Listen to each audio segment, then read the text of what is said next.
దేవుని వాక్యంలోకి వెళ్దాం ప్రియులారా. నేటి దినాన మనం నేర్చుకోబోయే అంశము, తండ్రి చిత్తం నెరవేర్చిన వారే మన సహోదరి, మన సహోదరుడు, మన తల్లి, మన తండ్రి అన్నీ కూడా యేసు ప్రభు వారు చెప్పినటువంటి మాటను, వాటి యొక్క అంశాన్ని ఈ ఉదయకాలమందు నేర్చుకుంటూ ఉంటున్నాము. మత్తయి సువార్త 12వ అధ్యాయము 49-50 వచనాలను మనం చూద్దాం. తన శిష్యుల వైపు చేయి చాపి, ఇదిగో నా తల్లియు, నా సహోదరులను, పరలోకమందున్న నా తండ్రి చిత్తము చొప్పున చేయువాడే నా సహోదరుడును, నా సహోదరియు, నా తల్లియు ననెను. పరలోకము చిత్త ప్రకారంగా, అంటే తండ్రి చిత్త ప్రకారంగా నెరవేర్చువారు నా సహోదరుడు, నా సహోదరి, నా తల్లియు అని చెప్పి గుర్తు చేయబడుతూ ఉన్నది. 46వ వచనాన్ని నుంచి చూసినప్పుడు, ఆయన జనసమూహములతో ఇంకా మాటలాడుచుండగా, ఇదిగో ఆయన తల్లియు సహోదరులను ఆయనతో మాటలాడ గోరుచు వెలుపల నిలిచి ఉండిరి. అప్పుడు ఒకడు, ఇదిగో నీ తల్లియు నీ సహోదరులను నీతో మాట్లాడవలెనని వెలుపల నిలిచి ఉన్నారని ఆయనతో చెప్పాను. అందుకు ఆయన తనతో ఈ సంగతి చెప్పిన వాని చూచి, నా తల్లి ఎవరు, నా సహోదరులు ఎవరు అని చెప్పి తన శిష్యుల వైపు చేయి చాపి, ఇదిగో నా తల్లియు, నా సహోదరులను, పరలోకమందున్న నా తండ్రి చిత్తము చొప్పున చెయ్యువాడే నా సహోదరుడును, నా సహోదరియు, నా తల్లియు అనెను. ఈ లోకంలో చాలా వరకు మనకు కూడా సంబంధాలు చాలా కలిగి ఉంటాయి. చాలామంది అన్నవాళ్ళు ఉంటారు, తమ్ముళ్ళు ఉంటారు, అక్క వాళ్ళు ఉంటారు, చెల్లెళ్ళు ఉంటారు. ఎవరికి వాళ్ళే వారికి ఇష్టం వచ్చినటువంటి మార్గంలో వారు ప్రయాణం చేస్తూ ఉంటారు. అయినప్పటికీ మా సహోదరి, మా సహోదరుడు, మా అమ్మ అని మనము ఆప్యాయంగా, ప్రేమగా మనం పలకరిస్తూ ఉంటాం, పిలుస్తూ ఉంటాం. ఎందుకు అనంటే, మన భారతదేశంలో ఉన్నటువంటి గొప్ప విషయం ఏమిటి అనంటే, భిన్నత్వంలో ఏకత్వం. ఎవరి అభిప్రాయం వారిది, గౌరవించాలి. అయితే యేసు ప్రభు వారు ఉన్నటువంటి స్థలాన్ని, అంటే మన భారతదేశంలో కులాలు, అనేక రకమైనటువంటి ఆలోచన ఉద్దేశాలు విభజింపబడి ఉంటూ ఉన్నాయి. దాన్ని బట్టి మనం ఎవరినైనా ఏమైనా అంటే అది వారి అభిప్రాయాన్ని భంగపరిచినట్టుగా అవుతుంది. అంతేకాకుండా చట్టాన్ని అతిక్రమించినట్టుగా అవుతుంది. కాబట్టి యేసు ప్రభు వారు ఆత్మీయ జీవితం గురించి చెప్పారు. శారీరక సంబంధమైనటువంటి విషయాల్లో మనం ఉంటాము. యేసు ప్రభు వారు ఆత్మీయ జీవితంలో చెప్తూ ఉంటున్నారు.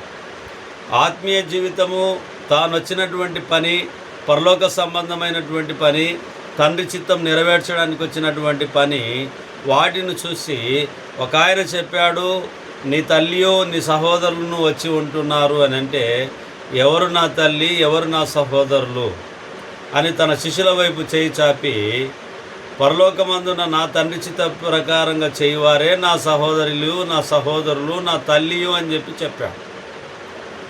అయితే యేసు ప్రభు వారు ఉన్నటువంటి ప్రాంతంలో మరి అక్కడ కులాలు కానీ, మరి మతాలకు సంబంధించినటువంటి విషయాలు కానీ ప్రస్తావన ఆ ప్రాంతంలో లేదు. కాబట్టి వారు చెప్పారు ఏమిటి అని అంటే, ఆత్మీయ జీవితంలో ఉన్నవారే నా సహోదరుడు, నా సహోదరుడి అని చెప్పి యేసు ప్రభు వారు అన్నారు. చర్చికి వెళ్ళేటటువంటి వారు, క్రైస్తవులు అనబడేటటువంటి వారు, మరి దేవుని సొంత రక్షకునిగా అంగీకరించుకున్న వారందరూ కూడా మరి దేవుని చిత్త ప్రకారంగా జరిగించేవారిగా మనం ఉండాలి. తండ్రి చిత్త ప్రకారంగా అంటే పాపం చేయకుండా ఉండాలి, ఆజ్ఞ అతిక్రమించకుండా ఉండాలి, దేవుని చిత్తం నెరవేరుస్తూ ఉండాలి. అలా ఉన్నప్పుడే నా సహోదరులు నా సహోదరు. ఉదాహరణకు మన భారతదేశంలో చట్టాలు ఉంటున్నాయి. చట్టాల్లో మనం ఆలోచన చేసినప్పుడు తప్పు చేయనంత వరకు ఈ భారతదేశంలో ఎక్కడైనా స్వేచ్ఛగా తిరగడానికి అధికారం ఇవ్వబడి ఉంటుంది. ఒకవేళ తప్పు చేస్తే నన్ను తీసుకొని వెళ్ళి జైల్లో వేస్తారు. ఎందుకు అనంటే నా విధానాలు దేశానికి నష్టం కలిగిస్తాయి కాబట్టి నన్ను తీసుకొని వెళ్ళి జైల్లో వేస్తారు, శిక్షలు అమలు చేస్తారు. రాజ్యాంగము మనకు పొందుపరిచినటువంటి విషయాన్ని మనం ఆలోచన చేసినప్పుడు తప్పు చెయ్యనంత వరకు చట్టము నీ వైపు ఏమీ తప్పుగా చూపించదు. ఆత్మీయ స్థితిలో యేసు ప్రభు వారు చెప్పినటువంటి మాట ఏమిటి అని అంటే, పరలోకమందున్నటువంటి నా తండ్రి చిత్త ప్రకారంగా మరి నెరవేర్చువారే నా తల్లి, నా సహోదరుడు, నా సహోదరి అని చెప్పి యేసు ప్రభు వారు గుర్తు చేస్తూ ఉన్నారు. మనం కూడా మన జీవితంలో మనం చేయాల్సింది ఏంటంటే, వాక్యపు వెలుగులో వాక్య ప్రకారంగా ఎవరు మన సహోదరులు, ఎవరు మన సహోదరులు. లోకానుసారంగా తప్పు చేసినటువంటి వారు ఎవరైనా కానీ మన సహోదరులు కారు, మన సహోదరులు కారు. మన దేశస్థులైనప్పటికీ కూడా చట్టానికి అతిథులం ఎవరము కాదు. పరలోక సంబంధమైనటువంటి దేశానికి కూడా ఆజ్ఞ అతిక్రమిస్తే, దేవుని చిత్తం నెరవేర్చకుంటే, తండ్రి చిత్తం చేయకపోతే, యేసు ప్రభు వారి యొక్క బోధలను అనుసరించి నడుచుకోకపోతే పరలోకము మనం చేరం. ఇవి మనం గ్రహించాలి. ద్వితీయోపదేశ కాండము 14వ అధ్యాయానికి వెళ్దాం. ద్వితీయోపదేశ కాండము 14వ అధ్యాయం 14వ అధ్యాయం మొదటి వచనాన్ని మనం చూద్దాం. మీరు మీ దేవుడైన యెహోవాకు బిడ్డలు గనక చనిపోయిన వాడెవనిని బట్టి మిమ్మును మీరు కోసి కొనకూడదు, మీ కనుబొమ్మల మధ్య బోడి చేసుకొనకూడదు. ఏలయనగా నీ దేవుడైన యెహోవాకు నీవు ప్రతిష్ఠిత జనం, మరియు యెహోవా భూమి మీదనున్న సమస్త జనములలో విశేషంగా తనకు స్వకీయ జనమగునట్లు నిన్ను ఏర్పరచుకొనెను. మీరు మీ దేవుడైన యెహోవాకు బిడ్డలు గనుక చనిపోయిన వాడెవనిని బట్టి మిమ్మును మీరు కోసుకొనకూడదు, మీ కనుబొమ్మల మధ్య బోడి చేసుకొనకూడదు. వాక్యం ఏదైతే చెప్తుందో వాటి ప్రకారంగా నడుచుకోవాలి. వాక్యము ఏదైతే తిరస్కరించిందో, దేవుడు ఏదైతే వద్దని చెప్పిండో వాటిని మనము చేయవద్దు.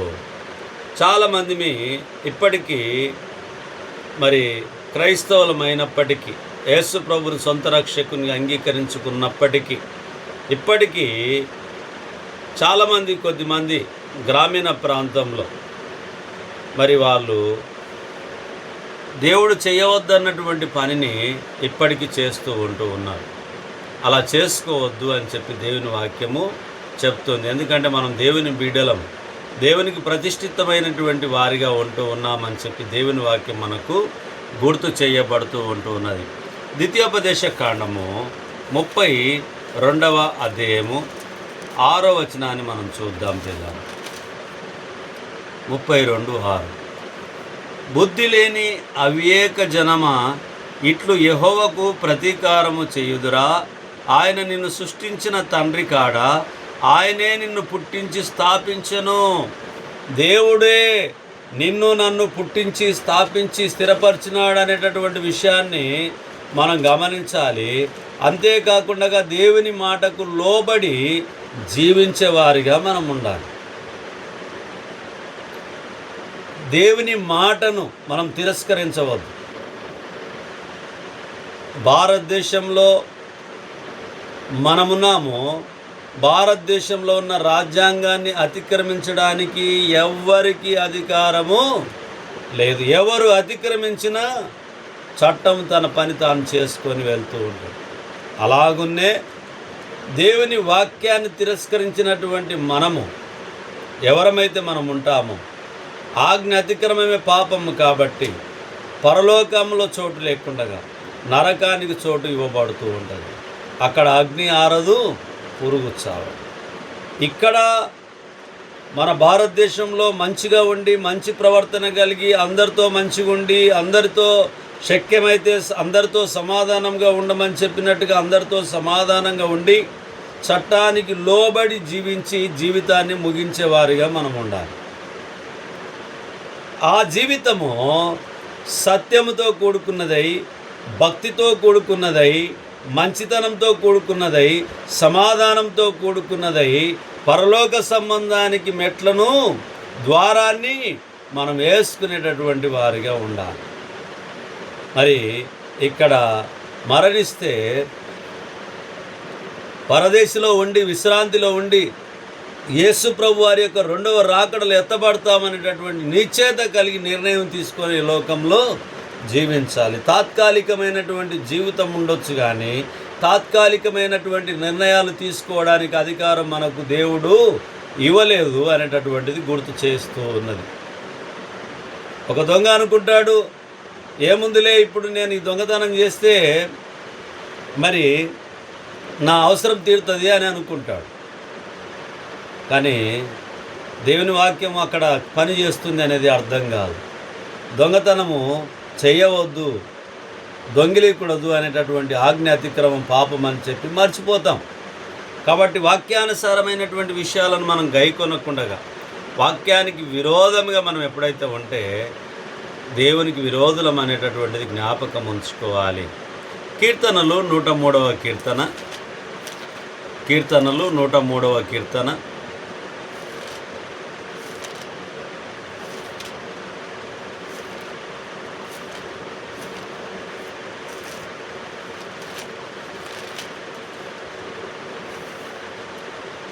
103వ కీర్తన 13వ చరణాన్ని మనం చూద్దాం. తండ్రి తన కుమారుల ఎడల జాలిపడినట్లు యెహోవా తన యందు భయభక్తులు గల వారి ఎడల జాలిపడును. తండ్రి తన కుమారుల ఎడల జాలిపడినట్లు యెహోవా తన యందు భయభక్తులు గల వారి ఎడల జాలిపడును. ఆయన జాలిపడుడై ఉంటున్నాడు, జాలిపడే దేవుడై ఉంటూ ఉన్నాడు. కొన్నిసార్లు మానవునికి జాలి, కరుణ, దయ ఇవన్నీ మర్చిపోతూ ఉంటాం, ఇడిచిపెడుతుంటాం గుర్తొచ్చినా కూడా. కానీ దేవుడు మర్చిపోయే దేవుడు కాదు. ఆయన యందు భయభక్తులు కలిగినటువంటి వారికి ఆయన జాలిగా ఉంటాడు, దయ కలిగినటువంటి వాడుగా ఉంటాడు. అది మనం గమనించాలి. ఆయన చిత్తము నెరవేర్చినటువంటి కుమారులుగా, కుమార్తెలుగా ఉండాలని చెప్పి, ఆ విధమైనటువంటి నిర్ణయాన్ని మనం తీసుకోవాలని చెప్పి దేవుని వాక్యం మనకు తెలియపరుస్తూ ఉన్నది. ఇందులో మనం ఆలోచన చేస్తే దైవ జ్ఞానము కలిగినటువంటి వారిగా మనం ఉండాలి.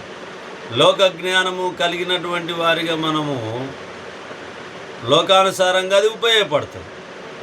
కానీ దైవ జ్ఞానము ఆత్మానుసారంగా దేవుని దగ్గరికి చేర్చడానికి ఇది ఉపయోగపడుతుంది.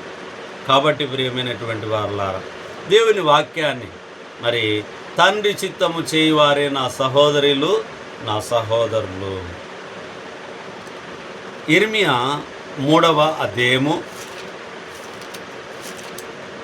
4వ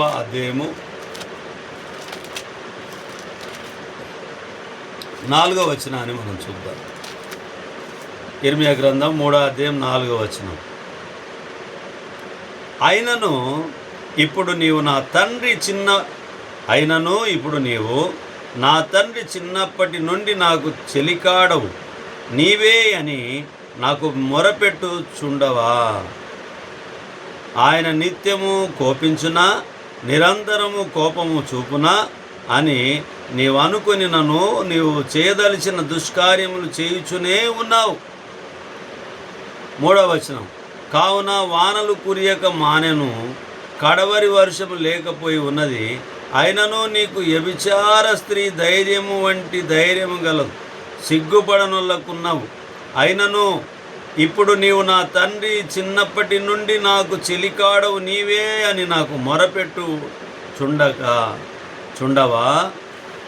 దేవుని వాక్యం గుర్తు చేస్తుంది, ప్రార్థించుట, అలాగునే పరిశుద్ధమైనటువంటి లక్షణాలు పొందుకొని ఉండుట దేవునికి ఇష్టమైనవిగా గుర్తు చేయబడుతుంది.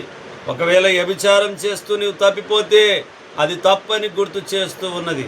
అంతేకాకుండా నీకు ఇష్టమైనటువంటి ఆయన నిత్యము కోపించునా, నిరంతరము కోపం చూపునా అని నీవు అనుకునినను నీవు చెయ్యదలిచిన దుష్కార్యములు చేయుచునే ఉన్నావు. దేవుడు కోపపడతాడని తెలుసు, దేవుడు జాలిపరుడని తెలుసు, దేవుడు ప్రేమామయుడని తెలుసు.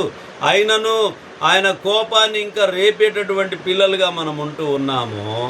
ఆ కోపాన్ని తీసివేసుకునేటటువంటి ఆలోచన విధానాన్ని మనం పొందుకోలేకపోతూ ఉంటున్నాం. అందుకనే దేవుని వాక్యం గుర్తు చేయబడుతుంది, తండ్రి చిత్తము నెరవేర్చినటువంటి వారే. యేసు ప్రభువు వారు అంటున్నారు, నా సహోదరి, నా సహోదరులు, నా తల్లియు అని చెప్పి గుర్తు చేయబడుతూ ఉన్నది. ఇర్మియా గ్రంథం 31వ అధ్యాయము 9వ వచనాన్ని మనం చూద్దాం. 31:9. వారు ఏడ్చుచూ వచ్చెదరు, వారు నన్ను ప్రార్థించుచుండగా నేను వారిని నడిపించుదును. వారు తొట్టిల్లకుండా చక్కగా పోవు బాటను, నీళ్ల కాలువల యొద్ద వారిని నడిపింతును. ఇశ్రాయేలునకు నేను తండ్రిని కానా? ఎఫ్రాయిము నా జ్యేష్ఠ కుమారుడి కాడా? చూడండి ప్రియమైనటువంటి వారులారా, దేవుని వాక్యం గుర్తు చేస్తోంది. 31వ అధ్యాయంలో మొదటి నుంచి కొన్ని వచనాలు, యెహోవా వాక్కు ఇదే, ఆ కాలమున నేను ఇశ్రాయేలు వంశస్థులందరికీ దేవుడనై ఉందును, వారు నాకు ప్రజలై ఉందురు. యెహోవా ఇలాగు సెలవిచ్చుచున్నాడు, ఖడ్గమును తప్పించుకొనిన వారై జనులు అరణ్యంలో దయనొందిరి గనక ఇశ్రాయేలు విశ్రాంతి నొందునట్లు నేను వెలుచున్నాననుచున్నాడు. చాలా కాలం క్రిందట యెహోవా నాకు ప్రత్యక్షమై ఇట్లా, నేను శాశ్వతమైన ప్రేమతో నేను నిన్ను ప్రేమించుచున్నాను గనక విడువక నీ ఎడల కృప చూపుచున్నాను. ఇశ్రాయేలు కన్యక నీవు కట్టబడినట్లు నేనిక మీదట నిన్ను కట్టింతును. నీవు మరలా, ఇక్కడ దేవుడు శాశ్వతమైనటువంటి ప్రేమను చూపిస్తూ ఉన్నాడు. మరి 9వ వచనాన్ని మనం చూసినప్పుడు, వారు ఏడ్చుచు వచ్చెదరు, వారు నన్ను ప్రార్థించుచుండగా నేను వారిని నడిపించుదును. ఎప్పుడైతే దేవుణ్ణి ప్రార్థిస్తూ ఉంటారో, పశ్చాత్తాప పడుతూ ఉంటారో, పరిశుద్ధంగా జీవిస్తూ ఉంటారో, దేవుడు వారిని ఇష్టపడతాడు, వారి మనవులను వింటాడు, వారి మనవులను ఆలకిస్తాడు. వారికి తగిన జవాబును కాలం ఆలస్యమైనప్పటికీ కూడా దేవుడు అనుగ్రహిస్తూ ఉంటాడు. కాబట్టి మర్చిపోవద్దు ప్రియ సహోదరి సహోదరులారా, తండ్రి చిత్తము నెరవేర్చడానికి యేసు ప్రభు వారు చెప్పినటువంటి మాటను తిరస్కరించకుండా మనం ఉండాలి అని చెప్పి దేవుని వాక్యం మనకు గుర్తు చేయబడుతూ ఉంటున్నది. హోషేయ 11వ అధ్యాయము 1వ వచనం, ఇశ్రాయేలు బాలుడై ఉండగా నేను అతని ఎడల ప్రేమ కలిగి నా కుమారుని ఐగుప్తు దేశంలో నుండి పిలిపించి తిని. మరి దేవుని మేలులు అనుభవించిన ఇశ్రాయేలీలకు కృతజ్ఞత లేని వారై ఉండిరి. ఆనాడు ఇశ్రాయేలీలు దేవుని మేలును పొంది కూడా కృతజ్ఞత లేని వారిగా ఉంటూ ఉన్నారు. పాటలైతే పాడతాము, కృతజ్ఞత గురించి, మేలుల గురించి చాలా విషయాలు పాడతాం. కానీ దేవుని చిత్తాన్ని మనం జరిగించడానికి నిర్లక్ష్యంగా ఉంటూ ఉంటాం. కాబట్టి ప్రియమైనటువంటి సహోదరులారా, దేవుని వాక్య ప్రకారంగా మనము నడుచుకునే కుమారులుగా, కుమార్తెలుగా మనం ఉండాలి. నడుచుకునే కుమారులు, కుమార్తెలుగా మనం ఉండాలి. మత్తయి సువార్తకు మళ్ళీ వెళ్దాము.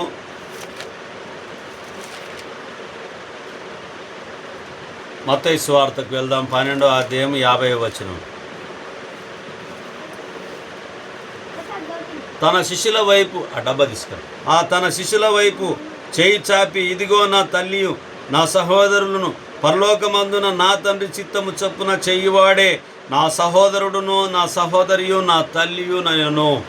యేసు ప్రభు వారు చెప్పినట్టుగా పరలోక సంబంధమైనటువంటి చిత్త ప్రకారంగా మనం ఆలోచన చేస్తే, వాటి ప్రకారంగా నడుచుకుంటే తప్ప దేవుని చిత్తం జరిగించే వారిగా మనం ఉండము. ఇక్కడ 12వ అధ్యాయంలో పరిసయ్యుల విశ్రాంతి దినాన్ని అనుసరించుట గురించి యేసు నిందించుట, యేసు తన ఊచ చేయగల వాడిని గురించి, స్వస్థపరచుట గురించి రాయబడి ఉంటూ ఉన్నాయి. కాబట్టి ప్రియమైనటువంటి సహోదరి సహోదరులారా, దేవుని వాక్యాన్ని వింటున్నటువంటి మీరందరూ ఆలోచన చేయాల్సింది ఏంది అని అంటే, మనము దేవుని చిత్తాన్ని ఎప్పుడైతే నిర్లక్ష్యం చేస్తామో, దేవుని ఒక ఆలోచన ఎప్పుడైతే నిర్లక్ష్యం చేస్తామో మనము నష్టపోతాము. ఆనాడు ఇశ్రాయేలీలు నష్టపోయారు, ఈనాడు మనం కూడా నష్టపోతామనేటటువంటిది జ్ఞాపకం ఉంచుకోవాలి. చిన్ని ప్రార్థన చేసుకొని, మరి యేసు ప్రభు వారు చెప్పినట్టుగా పరలోక సంబంధమైనటువంటి విషయాలు ఆసక్తులం కలిగి ఉండి దేవుని చిత్త ప్రకారంగా మనం నడుచుకోవడం వల్ల యేసు ప్రభు వారికి సహోదరిగా మనం ఉండడానికి అవకాశం కల్పించబడింది. వాటి నిర్లక్ష్యం మనము చేయవద్దు. చిన్ని ప్రార్థన. మహోన్నతుడా, మహాగణుడా, పరిశుద్ధుడా, మీ పరిశుద్ధమైన నామాన్ని బట్టి మీకు వందనాలు చెల్లిస్తున్నాం. నాయనా, యేసు ప్రభు వారు మాకు చెప్పినట్టుగా మీ వాక్య ప్రకారంగా జీవించడానికి సహాయం చేయమని, వాక్యాన్ని వీక్షిస్తున్న మా ప్రియులందరినీ దీవించమని, మాకు సహాయం అందిస్తున్నటువంటి నాయనా మా పెద్దలను, ప్రియులను దీవించి ఆశీర్వదించమని యేసు నామములో ప్రార్థిస్తున్నాం తండ్రి. ఆమేన్.